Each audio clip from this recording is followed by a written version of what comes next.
Hey gamers and gamelets, and welcome to another video.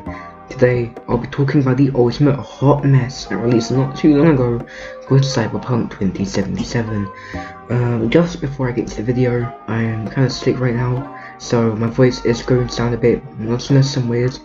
Okay, so recently, we got both the PlayStation 5 and the Xbox Series S and X released to us. These are the next-gen systems, right? They're great consoles, I love them. They have really good graphics. They should run games fine as of right now. With their ray tracing and great GPUs and stuff like that.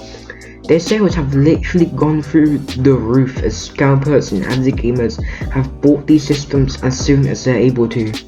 Just like the RTX 30 series, we also got a new game called Cyberpunk 2077, announced all the way back in May 2012. It was a game promised amazing graphics and a great choice-driven story. You could say we got the game on December 10th that year, but we really didn't. This game was riddled with bugs. They should have at least ironed out something, considering this game was released not just on current generation hardware, but also last generation. Yeah, it feels weird saying last gen when referring to the PS4 and the Xbox One. I'm used to calling PS3 and Xbox 360 that. This is where it really gets bad. I'm going to use the PS4 version as an example for this, but the performance is genuinely awful on the PS4. Sure, we have a 30 FPS lock, and that's not great, but it works, because this game is always released on next gen. But as this game was designed for last gen, but god, the performance is awful. We often have horrid drops down to 15 FPS, lasting the entirety of a section.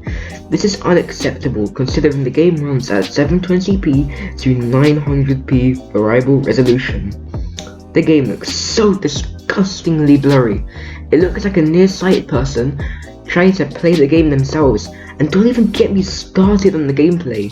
This game has almost zero good AI logic. If you stand in front of a car in Cyberpunk, these stoned idiots will bob their brain-damaged heads to the music looking straight on, and just do nothing. Let me compare this to Grand Theft Auto 5, a game released 7 years before Cyberpunk in 2013. The people in the car will notice, and start to get super mad, shout at you, and flip you off. Let me take another example of this madness. In police chases in Cyberpunk, and I've seen this firsthand a lot, police just spawn and mindlessly chase and shoot. I've seen them just vanish into the night during a police chase, just like that. Now let's just take GTA. Police will try and swerve you and make you crash or stop if you drive. They'll come to your vicinity first, in cars, and they'll take a few seconds to find you. And they have a relatively complex AI to try and shoot, take breaks, and be smart basically. Let's have more. Cyberpunk has pre-made ragdoll animations which look and feel incredibly off. Hit somebody with your car and they'll either disappear into thin air, just like that, they're gone. Nothing. Or they'll float above your car slightly, hanging onto air basically. It's really bad.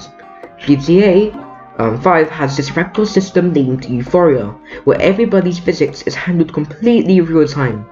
It's way better, it doesn't look like complete crap, and it actually performs pretty nice. Sure, the game functions okay, but keep in mind that there is a 7-year difference between the games.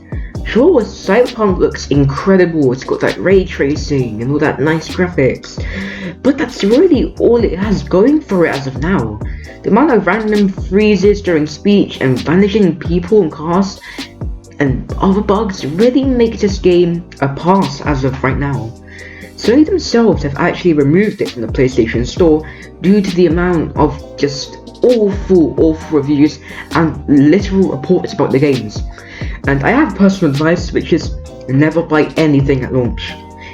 When you get something at launch, the company is technically like using you as a test to see if their product is good, if it performs well. And if it doesn't perform well, then you go through a lot of hurdles because a lot of people also have the same problems. So I recommend waiting like 6 months or a few months so that you don't get all these massive problems, so you can actually release a fix for any of these. Anyway, that's all gamers and gamelets. Subscribe me to 1000 or I'll come to your house and break your femurs and maybe your collarbone. That's all, and I'm out.